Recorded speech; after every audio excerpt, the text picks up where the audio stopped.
जीवन की सच्चाई है कि बुरे वक्त में इंसान अपनी सोचने समझने की शक्ति को खो देता है और मान लेता है कि उसके जीवन में अब कुछ नहीं होगा।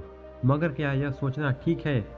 एक बार एक सम्राट के पुराने वजीर की मृत्यु हो गई। वजीर बहुत बुद्धिमान था, लेकिन उसकी अचानक मृत्यु हो गई। इसलिए अब नए मंत्री की तलाश शुरू की गई।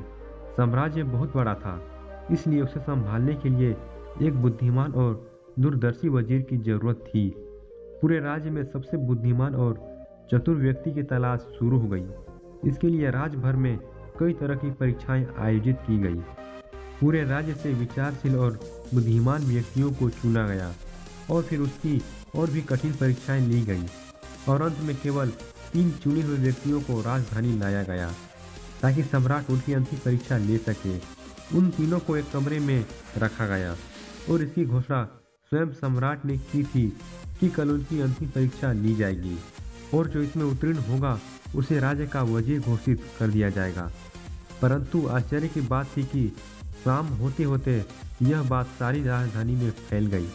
सम्राट कल कौन सी परीक्षा लेने वाला है, सारे शहर में इसी बात की चर्चा होने लगी, क्योंकि सम्राट एक बहुत ही अजीब परीक्षा लेना चाहता था।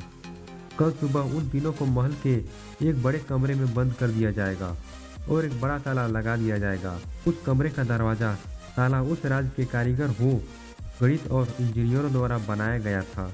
उस ताले पर कोई चाबी नहीं थी, केवल कानून पर गणित के कुछ अंक लिखे हुए थे और उन अंकों में कोई पहेली छिपी हुई थी।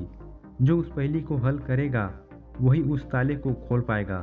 धीरे धीरे यह बात उन तीनों तक पहुंच गई कि कल उन तीनों को एक कमरे में बंद कर दिया जाएगा और वहां ताला लगा दिया जाएगा। इसकी कोई चाबी नहीं है, बस उस ताले पर गणित के कुछ नंबर लिखे हुए हैं जिसमें एक पहेली छिपी हुई है। उन तीनों में से जो भी उन नंबरों का उपयोग करके पहेली को हल करेगा और सबसे पहले दरवाजा खोलेगा और कमरे से बाहर आ जाएगा, उसे वजीर बना दिया जाएगा। यह सुनते ही 3 में से 2 बाजार की ओर भागे और ताले के बारे में जितनी भी गणित की किताबें मिल सकती थी वे सब ले आए और उसका अध्ययन करने लगे। लेकिन तीसरा सबसे अजीब था। वह न तो कहीं गया और न ही कोई किताब लाया और अंधेरा होते ही सो गया। बाकी दोनों ने सोचा कि शायद डर के मारे उसने परीक्षा न देने का निर्णय लिया हो, या हो सकता है उन्हें विश्वास ही न हो कि जो खबर सामने आई है वह सच है। लेकिन फिर भी उन्होंने कोई मौका छोड़ना ठीक नहीं समझा, क्योंकि यह जीवन में एक बार मिलने वाला मौका था। वे पूरी रात जाकर किताबें पढ़ते रहे, ताला विज्ञान से संबंधित जो भी साहित्य था। जब सुबह हुई तो तीसरा व्यक्ति उठा और उन तीनों को सम्राट के सामने पेश किया गया। वहां उन्हें पता चला कि यह अफवाह सच थी। उन तीनों को एक बड़े कमरे के अंदर बंद कर दिया गया था, जिसके बाहर ताला लगा हुआ था। कुछ गणित अंकों के साथ अंकित आप तीनों में से जो भी इन अंकों में छुपी पहेली को सुलझा लेगा वह दरवाज़ा खोल सकेगा, और जो दरवाज़ा खोलकर पहले मेरे पास आएगा मैं उसे अपना वजीर बना लूँगा। मैं बाहर आप तीनों का इंतजार करूँगा। इतना कहकर बादशाह चला गया। वे दोनों व्यक्ति जिन्होंने पूरी रात पढ़ाई की थी कुछ किताबें लाए थे। दरवाज़ा बंद होते ही उसने अपने कपड़ों में छुपी हुई उन किताबों को बाहर निकाला और ताले पर लिखे नंबरों को एक कागज के टुकड़े पर लिखकर उनका हल करने लगे। लेकिन तीसरे व्यक्ति ने कुछ नहीं किया। उसने अपनी आंखें बंद कर ली और कमरे के कोने में चुपचाप बैठ गया।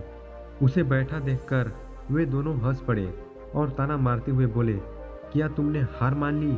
कुछ करो तो कुछ होगा। उन्हें लगा कि उसने हार मान ली है। वह डरा हुआ है और कुछ भी प्रयास नहीं करना चाहता, लेकिन उसके मन में शांति थी। स्थिरता उनकी आंखों में झलक रही थी। वह परेशान नहीं था, वह बैठा हुआ था। तभी अचानक उसे कुछ सूझा। वह उठकर दरवाजे के पास आया और धीरे से उसे धक्का दिया और दरवाजा खुल गया। वह कमरे से बाहर चला गया, लेकिन दोनों आदमी अपनी किताबी में खोए हुए थे। उन्हें पता नहीं था कि तीसरा आदमी कमरे से बाहर चला गया है। उन्हें तब पता चला जब सम्राट तीसरे व्यक्ति के साथ अंदर आया और कहा, अपनी ये किताबें बंद करो। जिसे बाहर जाना था वह तो बाहर जा चुका है। यह देखकर वे दोनों दंग रह गए और पूछा, तुम बाहर कैसे निकले? फिर बादशाह ने कहा कि ताला तो बंद नहीं था, क्योंकि बंद ताले तो खोले जा सकते हैं, लेकिन कैसे? क्या तुम वहाँ ताला खोलोगे जो बंद नहीं किया गया है? यह आदमी आप में से सबसे बुद्धिमान है, क्योंकि इसने बुद्धिमान होने का पहला परिचय दिया है। ताले पर लिखे नंबरों को हल करने से पहले यह पता लगाने की कोशिश करते कि ताला बंद है या नहीं।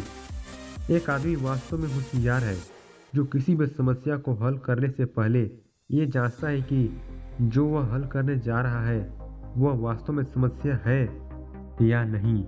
यह आदमी हमारे राज्य का सबसे चतुर व्यक्ति है। हम इसे अपना वजीर नियुक्त करती हैं। दोस्तों, इस कहानी से यही सीखने वाली बात है कि जब भी हमें लगे कि हमारे सामने कोई बड़ी समस्या है, तो घबराकर उस समस्या का समाधान ढूंढने के बजाय हमें शांति से सोचना चाहिए कि जो मैं समझ रहा हूँ वह वास्तव में समस्या है या नहीं।